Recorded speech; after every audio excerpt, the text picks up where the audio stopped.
Eh bien, salut à tous et à tous les gars, très ravi de vous retrouver pour mon pronostic en Ligue 1 pour la saison 2025-2026. Vous m'avez beaucoup demandé de le faire. Je le fais, ça fait 2 années que je le fais. Je suis pas forcément un expert de la Ligue 1, mais j'ai envie de le faire étant donné que vous me l'avez beaucoup demandé et je vous demanderais juste d'être un peu tolérant. Il y a peut-être certaines choses qui seront pas forcément justes et justement, si vous avez plus de connaissances que moi dans ce championnat, je vous invite à me donner votre ressenti, votre avis dans les commentaires pour que il y ait un vrai débat dans ces derniers. C'est ça le but aussi de cette chaîne. On va se concentrer. On va regarder tout ça en détail parce que pour moi cette Ligue 1 elle s'annonce très belle. Au moment où je tourne, il y a eu les premiers matchs, hein. C'est le week-end, donc vous voyez ça lundi à la première journée qui a eu lieu. Je pense pas qu'elle aura un impact sur le classement. Pour moi, hein, cette première journée, absolument pas. Étant donné que ça va pas changer mon avis. Vous voyez que vous avez tous les clubs de Ligue 1 qui sont ici, les 18, et on va donc les répartir, hein.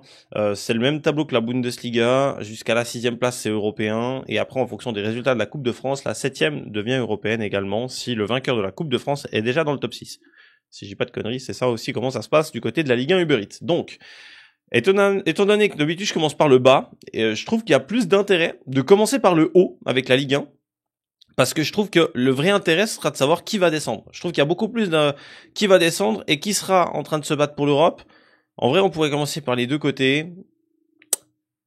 On va pas déroger à la règle. On va quand même commencer par le bas de tableau, hein. Mais bon, même si je trouve que la victoire finale, on sait quasiment pour qui c'est, étant donné qu'il n'y a pas trop de suspense à ce niveau-là. J'ai jamais fait le classement avant de le faire avec vous, donc je le ferai au fur et à mesure de mes réflexions.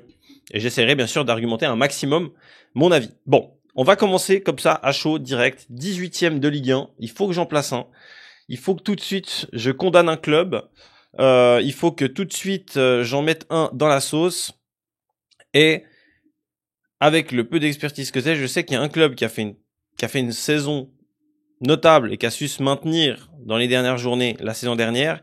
Mais je sais que ça a été compliqué, qu'ils ont perdu Casimir notamment, qu'ils ont perdu pas mal de bons joueurs. Et donc, je vais mettre 18e le Havre. C'est vraiment pas ma volonté. La dernière fois que j'ai fait ce classement, j'avais mis Brest bas de tableau. Brest avait fini en Ligue des Champions. Donc, ça veut peut-être rien dire, mais étant donné que je sais qu'il y a des soucis financiers au Havre dû aux droits TV, qu'ils ont perdu Casimir et qu'ils ont encore perdu quelques bons joueurs, je trouve que c'est pas incohérent de les mettre 18e, les Havrais. 19e. 19e, j'hésite entre deux clubs. Je sais qu'il y en a un qui avait un excellent attaquant, qui était sur le départ. Je sais pas s'il a eu la confirmation, si De Paul est parti. Je vais mettre Angers. Je vais mettre Angers parce que j'ai envie de casser un peu cette mauvaise spirale pour le club que je mets à la 16e place. J'ai envie de mettre Angers et j'ai envie de mettre 16e le FC Metz, qui, on le sait, a un peu cette réputation de club qui fait le yo-yo. Je prends peut-être des risques, hein, je vais peut-être un peu trop vite, mais du moment que les clubs sont placés, je dois assumer. Mais pour le moment, quand je vois un petit peu les clubs que j'ai pas mis, je me dis que ça devrait le faire. Voilà déjà pour les clubs, donc les deux barragistes, enfin les deux relégués et le barragiste. On va enchaîner avec du coup le premier que je vois se maintenir, un peu, je veux pas dire en catastrophe, mais un peu à la raclette. Et je sais qu'il y a de gros problèmes de gestion là-bas, notamment Damien Comolli, leur ex-directeur sportif qui est parti du côté de la Juve. Je vais mettre le TFC, qui a encore des arguments intéressants, hein. Guillaume Rest est toujours là d'ailleurs. Je suis assez surpris qu'un gardien de sa qualité reste au TFC. Je les mets 15e. Je trouve que c'est une vraie belle équipe Toulouse, avec des valeurs, etc. Mais je trouve qu'ils peinent un petit peu avec leur mercato qui est vraiment léger. Je trouve que depuis les années Coupe d'Europe, ils sont drastiquement affaiblis. Ils ont eu le départ du capitaine Sierro aussi. Donc voilà, il y a peut-être certains arguments qui me font dire que la saison sera peut-être plus compliquée pour Toulouse. C'est pour ça que je les mets 15e. 14e du coup, qui reste pour moi une équipe qui est concernée par la relégation.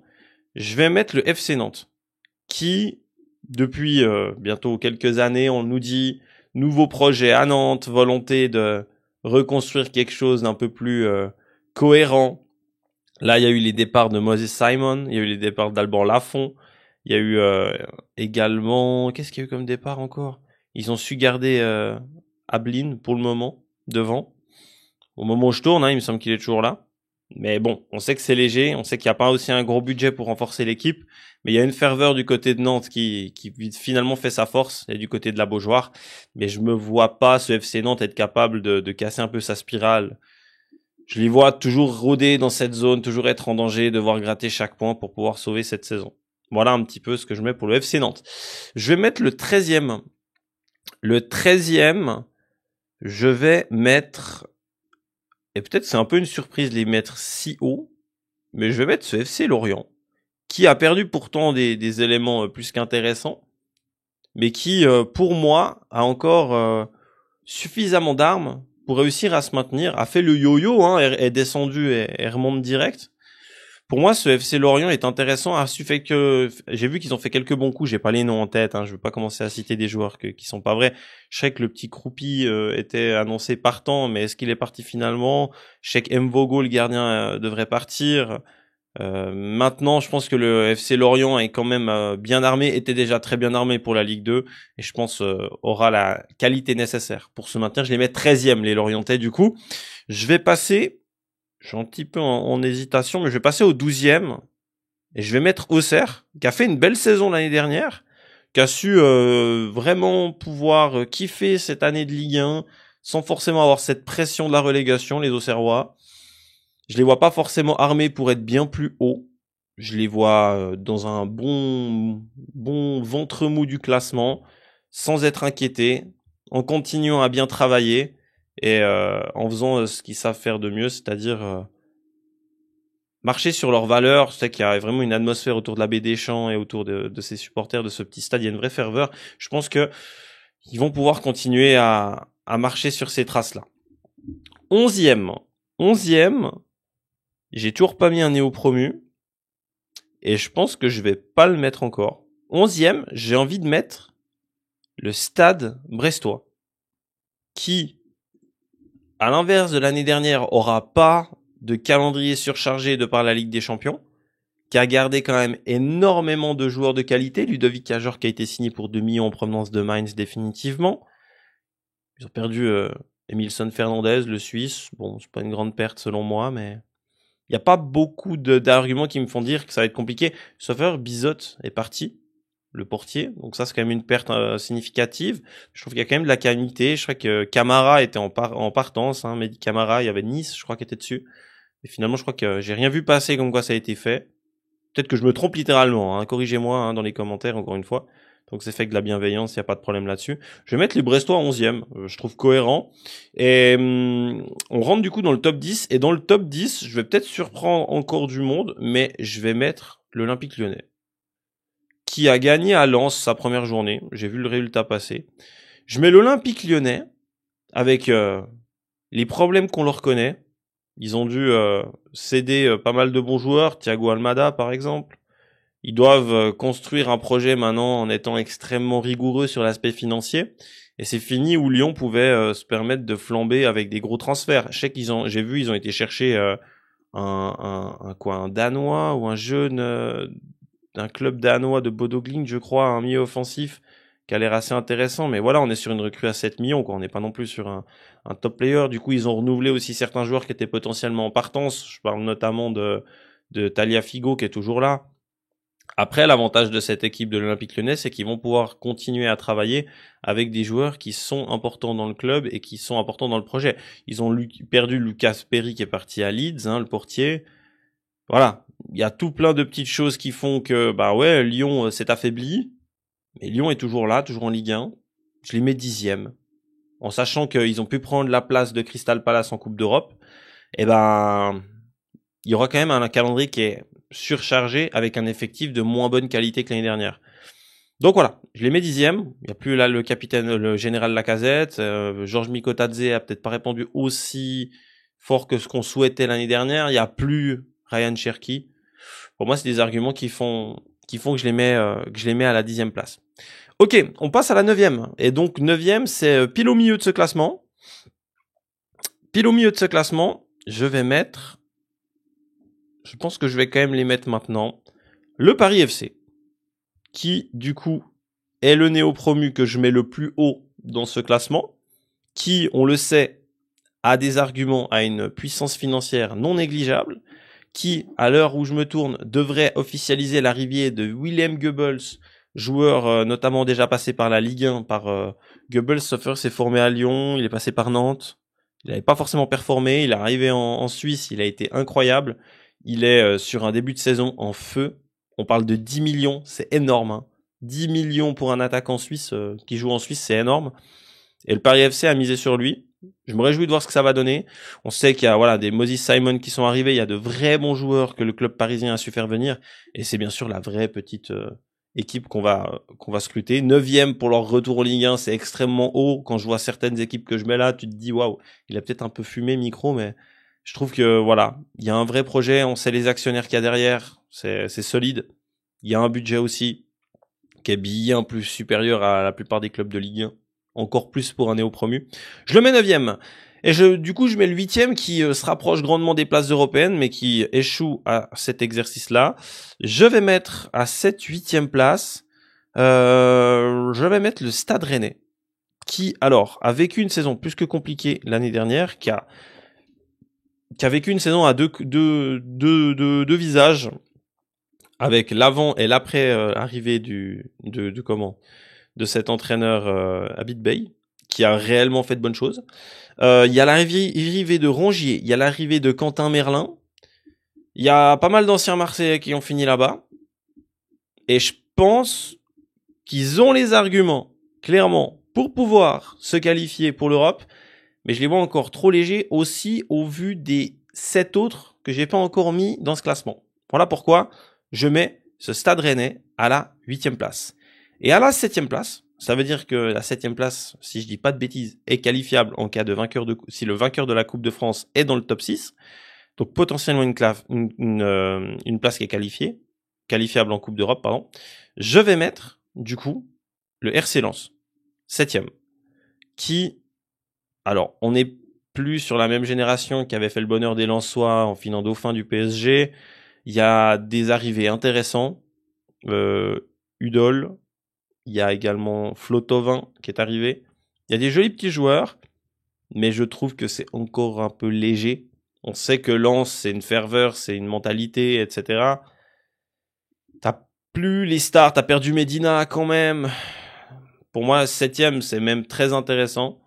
Peut-être même là maintenant, je croiserais Rennes et Lens. Mais étant donné que j'ai dit que dès que je posais, je bougeais plus.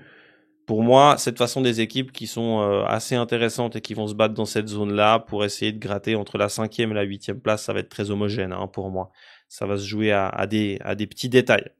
Du coup, on a les 6 meilleures équipes que j'ai pas encore placées. Et je vais mettre à la 6e place l'OGC Nice.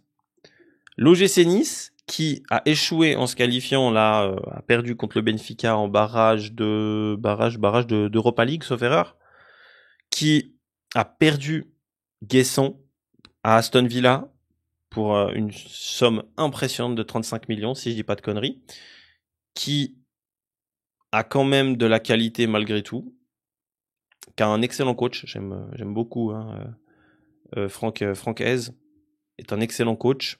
Je les vois 6e. Je suis pas non plus ultra calé sur leur mercato. Ils ont perdu Kefren Turam il y a 2 ans. Ils ont su faire 100. Là, ils vont perdre Guessant. On va voir s'ils vont savoir faire 100. 6e, l'OGC Nice. Je trouve cohérent au vu des équipes qu'il y a devant. Et je mets 5e. C'est peut-être haut, mais ça reste une équipe qui a énormément de qualité. Je mets le LOSC qui perd Chevalier, qui perd Jonathan David, mais qui voit l'arrivée de Giroud. Moi, je suis intimement persuadé qu'il va apporter à cette équipe. Je crois qu'ils perdent aussi Diakité ou Diakabi, un défenseur qu'ils avaient acheté, je crois, pour 3 millions et qui revendent quasiment x10. Encore une gestion financière incroyable du LOSC, bravo à eux. Même si tu perds Jonathan David, tu vends Chevalier, tu récupères des billes quand même. Zegrova est toujours là, donc c'est clair que c'est un atout. Ça me surprendrait pas que le LOSC accélère dans les dernières journées du mercato pour pouvoir encore glaner quelques joueurs. Du coup, j'ai les 4 meilleures équipes que j'estime ne pas avoir placées dans cette tier list. Je vais mettre 4e. On va mettre 4e. Je suis un petit peu tiraillé, mais je vais mettre 4e. Et donc non, sur le podium, Monaco. J'ai envie de mettre Monaco. J'aime beaucoup Adi Hütter. Je suis un entraîneur qui est passé par la Suisse, que j'ai suivi en Bundesliga. Donc j'aime beaucoup Adi Hütter. Mais je trouve que le mercato de Monaco est pas sans sas. Je suis pas non plus ultra calé, mais Pogba, ça va pas pouvoir jouer avant octobre-novembre, je crois, le temps qu'il sera prêt. Et quand il va revenir, il reviendra à quel niveau? C'est un gros pari misé sur lui. Je suis pas sûr que ça marchera. Je lui souhaite que ça marche, mais je suis pas sûr que ça matche. Ansu Fati était en totale perdition du côté du Barça. Je suis pas intimement convaincu que ça va le faire à Monaco, mais on lui souhaite aussi. Et après, il y a encore l'arrivée de Radecki, à ma connaissance, gardien finlandais qui était à Leverkusen. Vous demandez à tous suiveurs de Bundesliga sur les 4 dernières années, le point faible de Leverkusen, tout le monde vous disait la même chose, le portier, le gardien de but. Et ils ont été misés sur Radecki. Et moi, en fait, ce qui me fait peur, c'est que Monaco, étant Champions League, si je dis pas de conneries, à l'arrivée de Paul Pogba qui est pas disponible tout de suite, à l'arrivée de Ansu Fati, on sait pas ce que ça va donner, Ansu Fati, et Radecki, qui moi me convient pas du tout. Je suis pas convaincu par Radecki. Donc voilà, sans savoir que je suis pas un spécialiste et qu'il y a très certainement encore des pertes, ils ont perdu des joueurs, je pense. Donc moi, Monaco 4e, je suis déjà, pour moi ils ont une base solide, mais ils ont pas plus renforcé. Enfin, il y a beaucoup d'interrogations sur les renforts et c'est pour ça que je ne mets pas plus haut. Et du coup, il y a ces 3 équipes que je mets dans le top 3.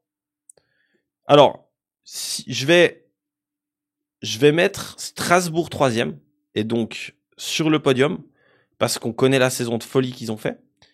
Ils ont encore renforcé drastiquement avec de beaux joueurs. Je crois qu'il y a plus de 100 millions dépensés par Strasbourg encore sur le mercato. Ils perdent le portier qui est reparti du côté de Chelsea, mais bon, je pense que ils ont pas trop de soucis à se faire. Ils ont suffisamment d'idées. Je crois qu'il y a encore quelques joueurs brésiliens qui sont arrivés. Strasbourg 3e, c'est plus que bon pour les Strasbourgeois, qui seraient alors dans la continuité de la progression qu'ils ont déjà eu l'année dernière et qui seraient clairement en train de toucher des places en Champions League. C'est quand même la grande classe pour Strasbourg. On verra ce que ça va donner. Mais moi, je les mets 3e, les Strasbourgeois. Vous avez donc compris que Paris, je les vois champions. Et je vais surtout rajouter, bon, sans trop de surprise, Paris champion. Marseille, dauphin. Je vais surtout rajouter que pour moi, l'OM, je suis pas convaincu de leur mercato. Timothy Weah, je suis un supporter de la Juve. Timothy Weah, les gars, je vous dis la vérité, je vais mettre un petit peu plus grand. Timothy Weah, 20 millions. Pour moi, ils se sont fait enfler. Parce que, pour moi, 20 millions, pour un gars comme Timothy Weah, c'est excessif. Je le voyais jouer régulièrement avec la Juve. 20 millions, c'est excessif. Pour moi, il ne vaut pas 20 millions, Timothy Weah. Voilà. Il y a l'arrivée du Brésilien, là, il y a Medina, je trouve que c'est une bonne recrue. Il va changer de statut, changer de dimension en passant de Lens à Marseille, c'est pas mal du tout. Aubameyang, c'est un peu du réchauffé, mais on sait que ça avait bien fonctionné, donc pourquoi ça fonctionnerait pas à nouveau? Ok. Et puis après dans tout ça, je suis pas intimement convaincu. Ils ont gardé Greenwood, ok, c'est pas mal. Ils ont su garder les meilleurs joueurs. Rabiot est toujours là, Pierre-Rémy Højbjerg est toujours là. Ils perdent Quentin Merlin. Ok, ils ont été chercher le Brésilien pour compenser sur le côté. Ils ont arrivé de Angel Gomez, qui est un joueur qui connaît bien le championnat, qui est arrivé gratuitement, c'est un bon coup. Mais voilà, Paris pour moi reste un cran au-dessus, a pas forcément beaucoup de renfort. Il y a l'arrivée de l'Ukrainien au milieu de terrain ou sur l'aspect défensif. L'arrivée de Chevalier, il voulait absolument changer Donnarumma. Le traitement du dossier Donnarumma est ce qu'il est. Je vous donne la possibilité de donner votre avis. Moi, je trouve un peu dommage de la manière dont ça se termine, surtout quand tu gagnes la Champions League et que t'as fait la saison que t'as fait, mais bon voilà. Mais Lucas Chevalier, c'est un vrai bon gardien, même s'il a pas été exceptionnel sur sa première en Super Coupe d'Europe. À la fin, il y a quand même une victoire, il y a un penalty arrêté. Il est jeune, il a du potentiel. Paris a assuré son arrière-garde avec un garçon ultra intéressant, comme il l'avait fait, ou comme il pensait l'avoir fait avec Donnarumma quand ils avaient été le chercher à Milan. Voilà un petit peu le classement définitif que je mets de cette Ligue 1. Je l'ai fait spontanément. Est-ce que maintenant je modifierais certaines choses si j'avais des choses à modifier, je modifierais dans cette zone-là peut-être, où j'interverserais peut-être le LOSC avec Nice ou quelque chose comme ça, mais ça me choque pas. Et puis dans la zone de relégation, je trouve que je suis assez cohérent J'ai vraiment peur pour le TFC cette année. Je suis vraiment pas confiant pour Nantes pour le TFC. Et autant les Merlus, je les trouve cohérents et prêts à se maintenir, autant eux, on sait qu'il y a vraiment des points d'interrogation et des axes qu'il va falloir éclaircir. Lyon pourrait peut-être me surprendre, être beaucoup plus haut. Je les vois pas plus bas. Pour être transparent avec vous, je les vois pas plus bas. Malgré tout ce qui s'est passé cet été, je les vois pas plus bas. Et je trouve que mon prono pour la Ligue 1 2025-2026 est cohérent. Je suis très content de ce petit classement et ce petit tableau. J'espère que vous avez pris du plaisir. Vous me donnez du plaisir à me donner de l'argumentation aussi dans les commentaires et à vous lire. Donc, continuez à le faire. Je vous remercie vraiment, sincèrement, ceux qui prendront le temps de le faire. Et on se dit à la prochaine pour une prochaine vidéo sur cette chaîne. Merci à vous. C'était Micro. Ciao, ciao.